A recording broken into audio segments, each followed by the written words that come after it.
All right, what's going on, Giants fans? Quick little video. The Giants activate linebacker David Mayo off the IR. He went on September 6th, if you remember. He had a torn meniscus or something with his meniscus in his left knee. And when you hear that, you think he's done for the season, but I guess they just did a little trim instead of a full surgery. I don't know. I'm not a doctor. I'm not going to pretend to be. But anyways, he's back. So David Mayo obviously had 82 tackles, 5 tackles for loss, and 2 sacks in 2019 after taking a role after Ryan Connolly went down. He filled in. Tay Davis was cut afterwards once David Mayo started starting and playing next to Alex Ogletree, who missed a couple games himself.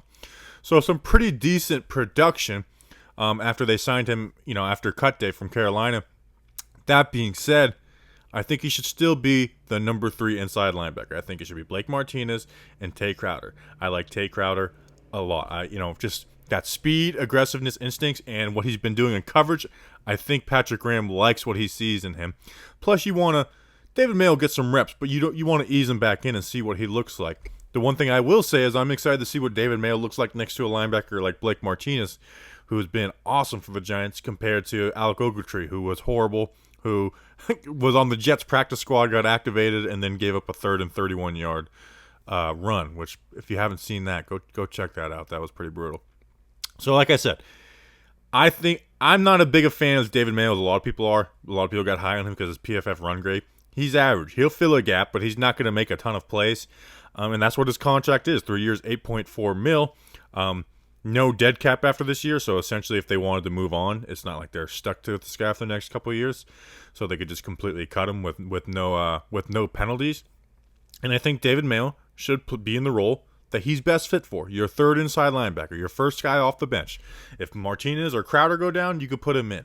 I think that's a good role for him.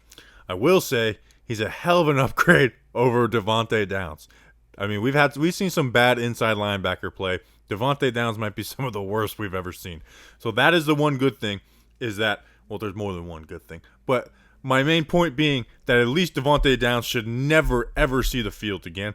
And hell, if Patrick Graham, he preaches versatile.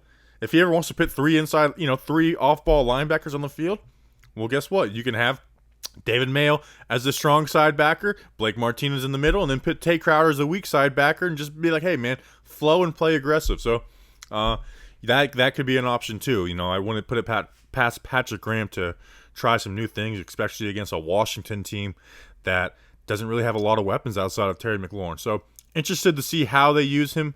I'm hoping that Tay Crowder still has the advantage over him. But nonetheless, good to get another player back. We can always use our players back. So glad Mayo's back. Hope he's in that 3rd spot behind Tay Crowder. All right, let's get a win. Let's go Big Blue. Subscribe, like, all that stuff.